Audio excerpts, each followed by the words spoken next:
Nick Farbaugh. I'm John Lucy. We're live on YouTube, so get your questions in the chat for Nick, and we'll get to as many as possible. And we got a lot of news to get to. We got Aaron Rodgers left wrist in a brace, but he still might start. But of course, they're warming up Mr. Rudolph taking the first team reps in practice. And we got some good news on Jaylen Warren's ankle. And of course, there's all the fallout from Saliva Gate between Jamar Chase and Jalen Ramsey. But I just want to invoke just a moment of personal privilege and salute one of those special plays that is the reason why, at least I'm a sports fan, those electric things that you thought you'd never see. And that was Darnell Washington with that run after catch where he was shrugging off would-be tacklers like rag dolls, and he roused that Acrisure crowd to their feet, and now has pretty much the national NFL media chattering, and all of us Steeler fans hoping we see more of that from big number 80. And we'll get into that offense and what the plan will be for the Monsters of the Midway, but I want to go right to Nick with the latest news from Tomlin and the injuries. And who do you think, Nick, will be under center in Chicago at 1 p.m. Local time in Pittsburgh, 12 Central time out in Chicago? I'm not sure they know. That's kind of been the message. Mike Tomlin said that this week. I don't think they know who it will be, John, because they essentially have to see how the brace functions, right? And what type of brace does he have to wear? I mean, they're going to fit him for a bunch of different braces. What feels comfortable for him? What works? So there's so many questions and so many different things there. Can he catch things from shotgun? Can he go under center and do the QB center exchange? Can he have decent ball security? Like, all those are questions. Can it be stable enough to where he's not going to make it worse? Like, all these are significant questions for Aaron Rodgers and the Pittsburgh Steelers as they go through the week. If he checks off every single box, my guess is he is playing Sunday in Chicago. And there's a And few reasons why. One, Mhm. I think he wants to play football. I think the Steelers believe he gives them the best chance to win. And two, this is Chicago we're talking about. It's Aaron Rodgers is like what Big Ben was to the Browns, Aaron Rodgers is to the Bears. He's 24-5 against them in his career. You don't think he wants to go into Soldier Field one more time and win? I mean, that's the iconic championship belt celebration he did against them. He's done so many different things to terrorize Chicago fans over the last 20 years. So he wants to play in this game.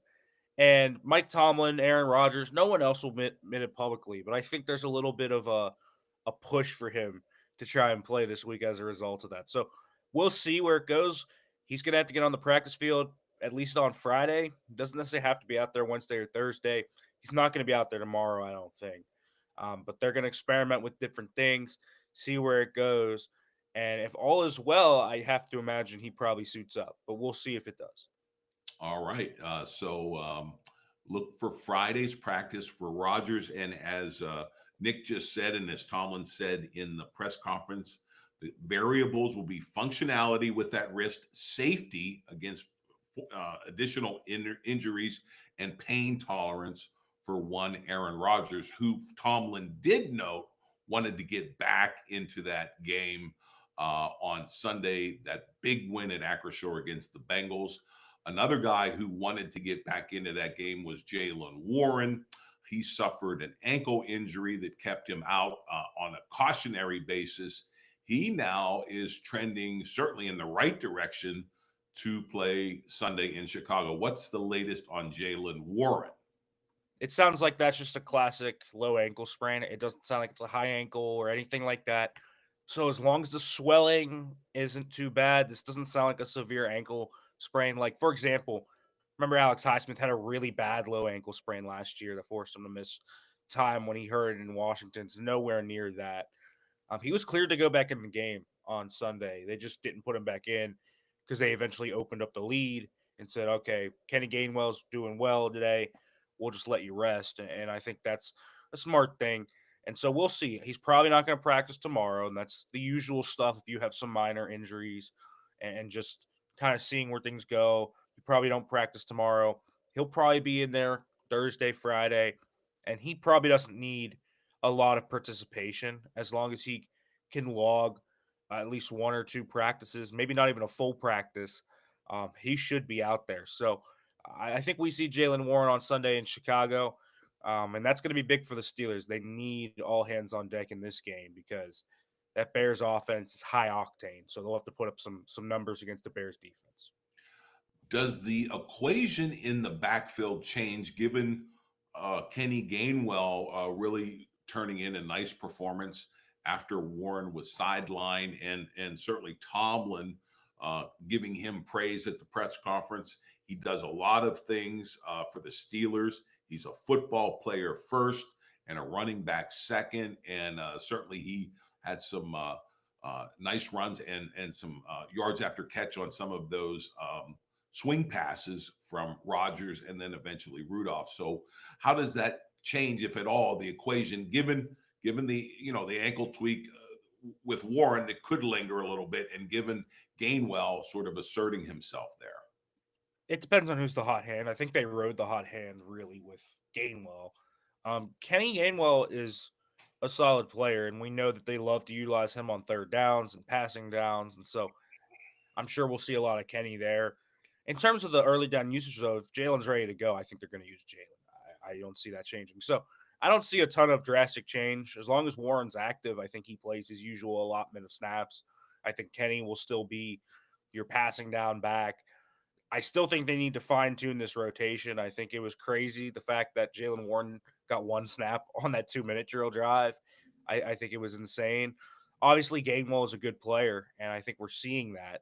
I just think that they need to have the right timing on how they utilize these guys. It's a good duo in the backfield. So we'll see. I think that when you look at Kenny Gainwell, he's going to continue to get those passes in the flat, continue to get those passes in space because he's been hard to bring down in space. And this Bears defense is certainly gettable in space. So I don't expect a large change if Jalen Warren is active. If he's not active, and that's a surprise that he's inactive, then we'll see how much Caleb Johnson will play. Obviously, Caleb Johnson has played a little more the last few games. He got, I think, like 6 carries last week against the Bengals. We'll see if that maybe pops up, and that would be an interesting thing to watch if he can have a second half surge. Because typically, a lot of rookie running backs, you're seeing it in New England right now with Travion Henderson. The rookie running backs generally in the second half start to really hit their stride and take off.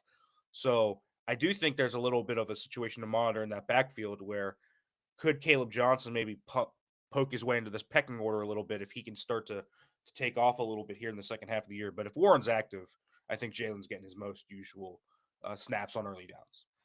Okay, that as it should be, of course. Then we gotta touch on this Saliva Gate thing. There was, leading up to that, all kind of trash talking between the Steelers secondary and Jamar Chase, who was held in check by Pittsburgh in that game, and then it erupted. There was some contact or some words between the two of them, Chase and Ramsey, a couple plays before, and then that incident where it seemed as if Ramsey overreacted, and certainly he was the one called for the penalty during the game. Maybe going up with his hands. It didn't look quite like a punch, but it looked like he went up into Chase's face mask and grasped it, and he got penalized.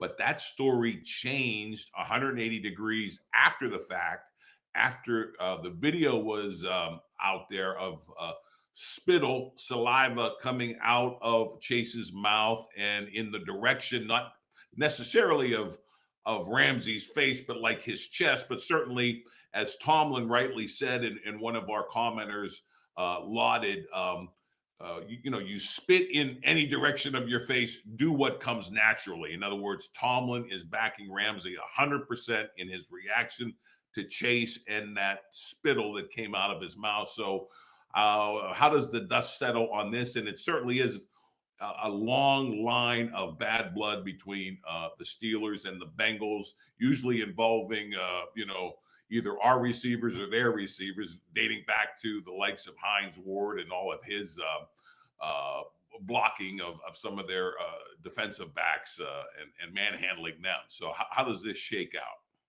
Despite how physical Steelers Ravens is, the bad blood always feels like the kind of between the lines, the blurring of the lines, it always comes in Bengals Steelers, doesn't it? Um, and it did again. If you look throughout this game, this was building.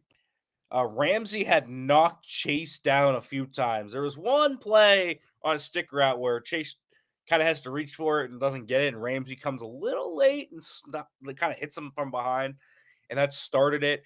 They were blocking at each other. Chase tries to crack back block him, kind of out of the way on a run. That's when they got into the tussle, and what you saw was on that play, Chase grabbed his mouthpiece straight off his face mask. Ramsey grabs his face mask in return. They get offsetting 15-yard on sportsman legs. And then between the play on the timeout, the dummy call, we see Chase spit on Ramsey. You just don't spit on another man. I mean, you don't spit on another person. I think it is really one of the most disrespectful things you can do to another person is to spit on them. I don't blame Jalen Ramsey for what he did. It's obviously, in the moment you look at it and you say, well, that's a selfish move from Jalen Ramsey. But Ramsey said it himself after the game. I mean, you probably saw some of the comments. Jalen Ramsey was pissed off, to say the least. He called him things that I will not be able to say on this podcast. But he did say one thing is once he spit on me, I didn't care about football. It was different, right? At that point, it was personal. And so what Ramsey did, I think, whatever, fine. He grabbed his face mask and basically open hand shoved in the face, and he got ejected for it because the referees didn't see the spit. I'm surprised the referees didn't see the spit. Right. When you watch the video from the field level, it's fairly obvious Chase spit on him. And there's no excuse for that. He rightfully got suspended one game. Ramsey did not. Ramsey's probably still going to get a nice fine here in the mail, I'm sure. But I'm not surprised by how this worked out. And Chase's appeal, I don't know if you read his appeal argument. His appeal argument was if he was spitting on Ramsey, he would have spit in his face, not the floor of his jersey. Right. It's an absurd argument. He's going to lose that. He will be suspended for this game against the Patriots that the Bengals are playing this Sunday. It's just disrespectful. It is in every way.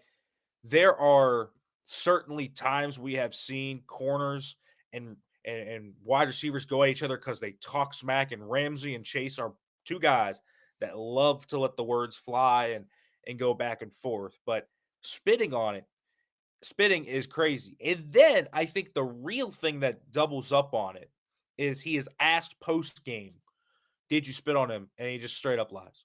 I mean, didn't even own up to it. And the cameras clearly showed he did spit on him. So it's just Jamar Chase, man, like you just can't do that. It is bad. It is something that I think is going to fuel this matchup next year. I'm imagining both, obviously, as long as Ramsey and Chase, and they should be here next year, are there. That's going to be a juicy matchup next year for those two. So we'll see what happens. But that is disrespectful to the highest order. I don't blame Jalen Ramsey for what he did.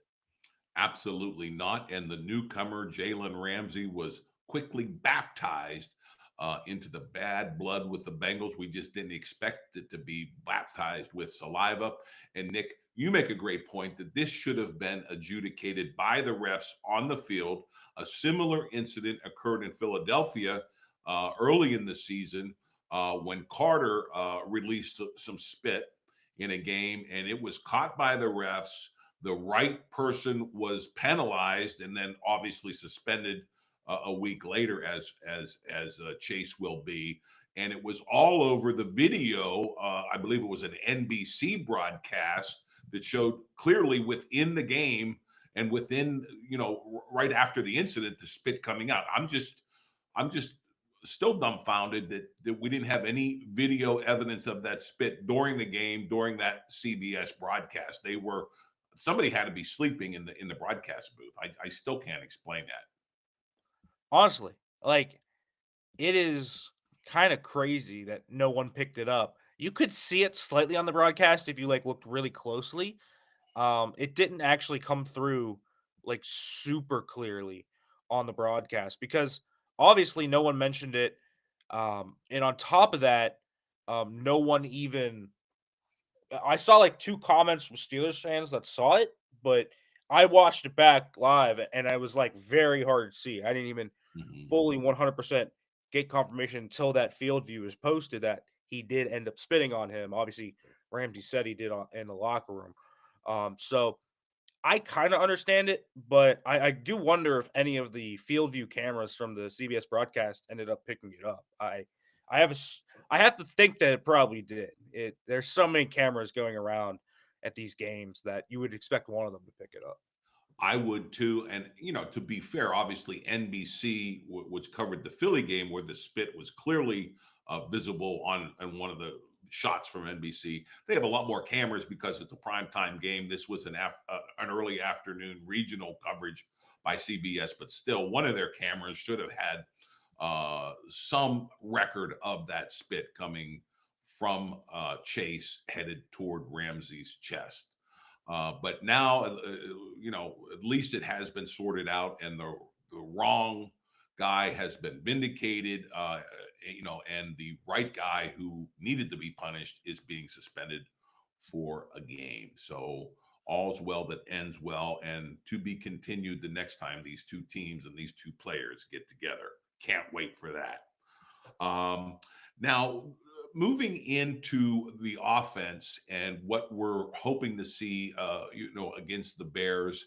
Uh, Great question from one of the commenters in the chat talking about the vacuum of practice snaps. Now that Rodgers probably won't be taking any snaps maybe until Friday, Rudolph will be getting the first team snaps with Will Howard, the rookie, being the emergency quarterback in the Bengals game. Is there any chance he gets more snaps and maybe even some first team snaps in the next few days? So I don't know about first team snaps because Rudolph throughout a week usually doesn't get first team snaps. Sometimes they'll rotate through. So oftentimes there will be given 15 to 20 plays in a period, and there'll be specific themes of a period, right? It'll be third down, it'll be, um, blitz pickup, whatever.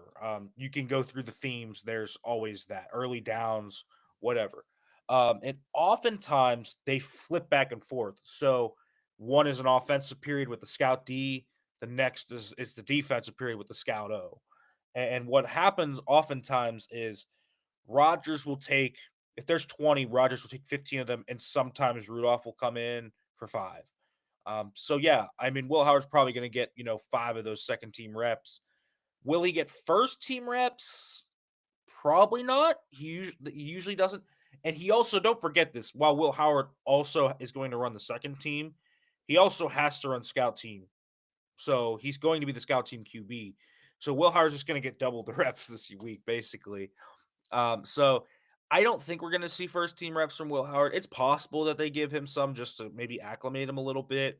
I don't think they will because that's not really how they do it. Like Mason Rudolph doesn't get any first team reps. He gets reps with the second team. So my guess is we're going to see Will Howard getting reps with the second team. So what I think is going to end up happening is if Rodgers doesn't practice, say Rodgers could be limited on Thursday, right? He could go through individuals and not do team. I think that's perfectly reasonable to expect, actually. Where Howard just ends up getting the twos on Wednesday and Thursday, and then ends up running scout team throughout the whole week. So I really do kind of think that's how it's going to end up playing out. Like, for example, this has been a big debate this week because of Shador Sanders. I'm sure everyone's seen that debate. Oh, he's not gotten any reps with the ones. Well, Will Howard hasn't gotten any reps with the ones really ever either. It's kind of what happens when it's life of a backup quarterback. Unless the starter is out or the starter it has the day off, you are not getting first team reps. And so um, Probably not going to happen for Will Howard either, unless Mason Rudolph gets hurt somehow. Um, so not expecting it.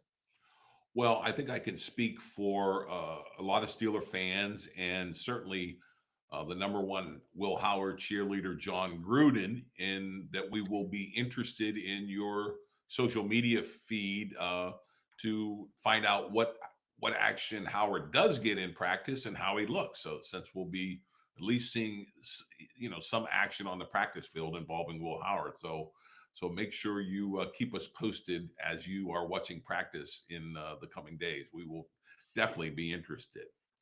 Another interesting thing, Nick, that you put out on social media after this past Bengals win was, talking about the passing game moving forward, noting 225 of their 243 yards came after the catch, the yak. That, as you say, is great, but it can have diminishing returns. You reference the LA Chargers, who was stymied this past week. So you say, regardless of who's at QB, the Steelers need to find a deep intermediate passing game.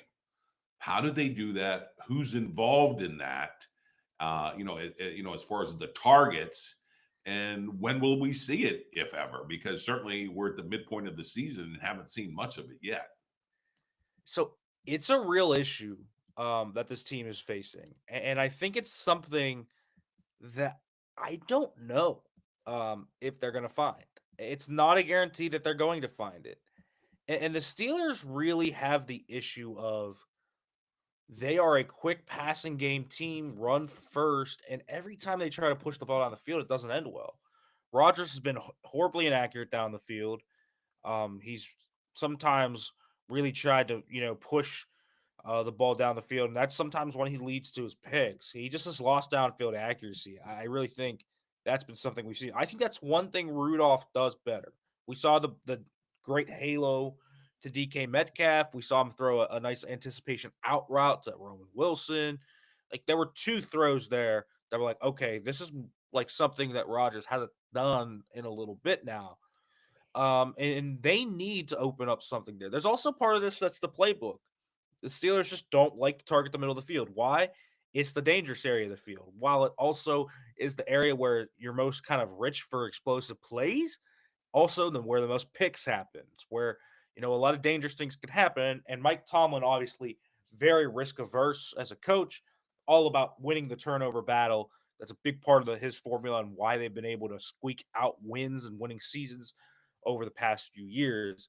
And so that is why they don't do it a lot. I think that's a Tomlin thing. I think that's an Arthur Smith thing. I think they share that. Aaron Rodgers, in terms of throwing over the middle of the field, 6 percentage points lower than last year with the New York Jets. So it's even lower than it was a year ago. It's just not something they do. So I'm not sure we're going to see it with Rodgers. And when Rodgers does try, it doesn't go well.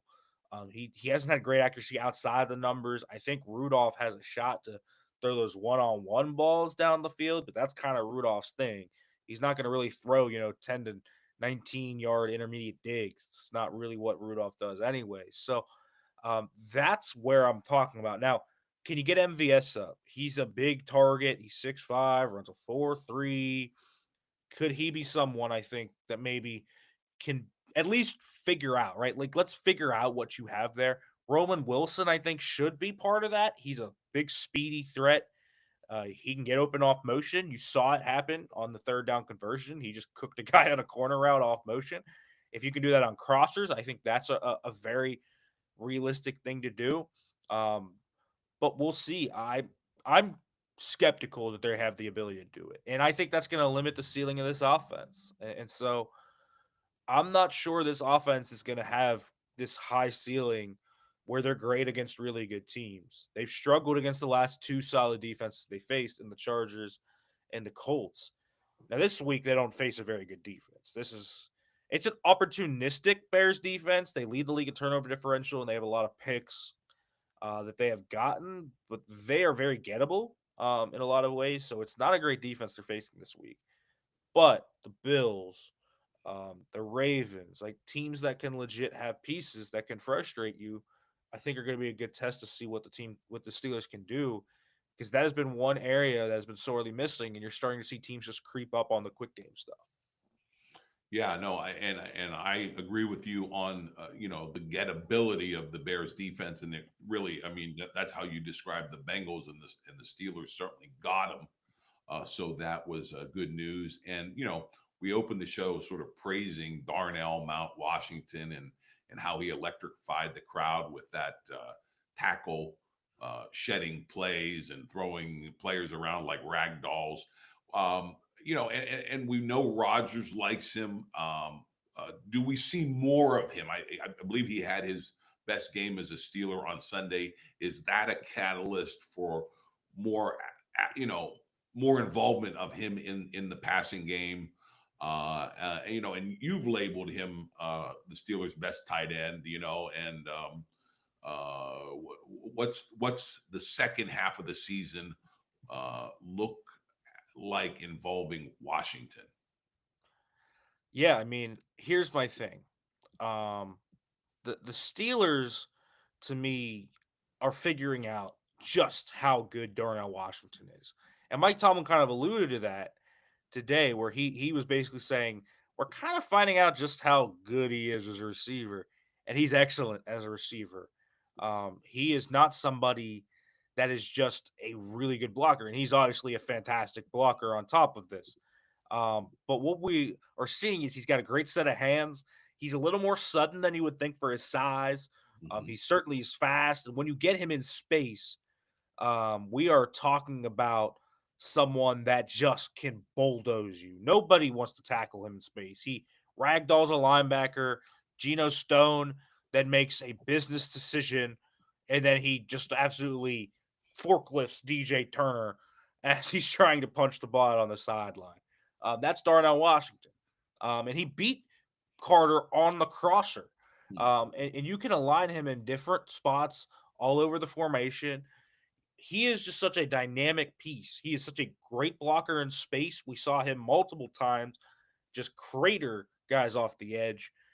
We're talking about a one of one skill set. There's really not a guy like him in the NFL right now because you don't find 6'3", 300-pound dudes that run like this, but also can still block their behinds off. He is a special piece in what he can do for your offense. He can open up so many holes.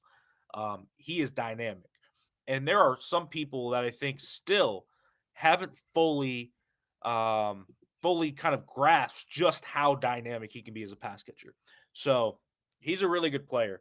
He needs to lead them in snaps at tight end. Fryermuth should be second, and then Smith should be third. John Smith's still outstepping Pat Fryermuth. I still don't understand it. Muth, to me, in terms of pure pass catching ability, is their second best pass catcher offensively. He's shown good hands. He's made tough grabs. He can get open. He's better blocker than John too. If you watch Jalen Warren's run, he turns the edge rusher and actually gets that hole open for Jalen Warren. So we'll see where things go. But Darnell, fantastic player that should be getting a nice little extension this offseason from the Steelers. Absolutely, 100%. You said it exactly right. He's one of one. He is a unicorn, and man, he's quickly becoming legend in the 412 area code. He is definitely that type of player where folklore is going to be spun about him. It's great to see it. It's great to watch, and it really is makes it fun. That's part of the fun of watching sports. Witnessing live something just crazy like that is just so fun. Unbelievable. Um, let's talk a little bit about another player that the Steelers seem to have struggled with is Kyle Duggar, the guy that they picked up uh, a week before the trade deadline. It wasn't a trade deadline move; it happened a week before, so it didn't get a lot of publicity. But certainly, you have a note here about how that whole safety position, the two safety positions, has just totally been reinvented mid-season with Duggar's addition, and certainly what Ramsey's doing back there. Explain that a little bit, and why it's working, uh, and then talk about the matchup with Chicago and that opportunistic offense that they do possess. it's just better. The communication is really fluid. They're not busting many coverages. Actually, if you watch Duggar's pick, they bust the coverage. It's crazy. So no one's open because Duggar's playing the robber role, but it's supposed to be man to man, and Porter plays it like it's cover three and stays on the boundary. Um, but Duggar just cuts the dig, which was it was basically the bust. If you watch it, lulled Flacco into throwing the dig right to Duggar. It's unexpectedly genius, but whatever. It was one of the craziest pick sixes you'll see. But the communication's way better. Ramsey is a force, man. I think is a big thing. They are using him very similarly to how Minka Fitzpatrick was used when he was first here and acquired from the Dolphins. He's over the middle of the field. He's a robber. He's coming down and crushing on the quick game. How many times did we see him drive on the quick game stuff 5 yards in? Like, they're not playing these guys deep either. That's another thing. When they go single high, it's post snap most of the time. They're very rarely lining up in single high pre snap. So Duggar and Ramsey are lining up 10 yards off the line of scrimmage. So they're able to kind of react and play in that area, that kind of umbrella. So that's one part. The other part is they're really good run defenders. So all these big runs, saw as that one big Chase Brown run this week. How many times did Vidal kind of get out on them in that Chargers game? It was a few times. It was like 6 or 7 times, but it was just 8 or 9 yards. Previously, you think back to the first few weeks, Breece Hall would get 15, 20, 25. Kenneth Walker had the big touchdown run. Like, there were just too many big runs where guys got out of the gate. Well, now the bad runs the Steelers are allowing are like 8, 9, 10 yards. You can live with that. You can't live with 35, 40 yards. And that's a big difference because both of them are great tacklers in space. They're good run defenders. So the third level of the defense, run defense wise, much better. That's why people kind of ask, why has the run defense gotten better? That's a part of it. But the other part of this is they've just changed the scheme. Like, they are running so much split safety looks now. The identity of this team has kind of been single high, cover 3, cover 1, man to man. Now it's switched. It's split safety, cover 2, cover 4, cover 6.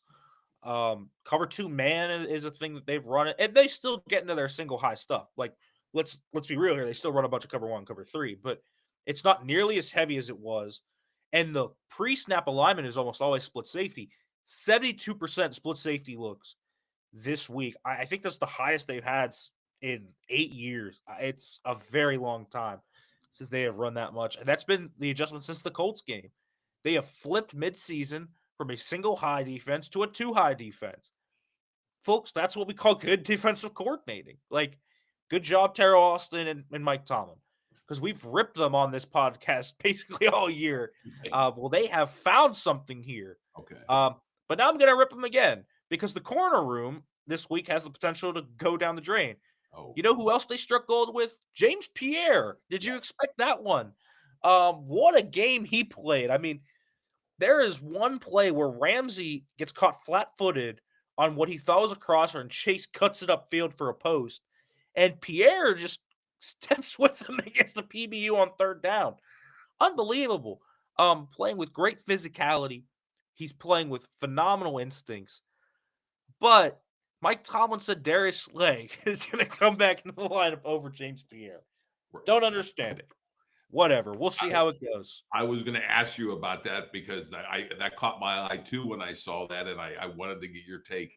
Now, Tomlin is saying that Pierre will continue to contribute, but is there any rationale for that switch?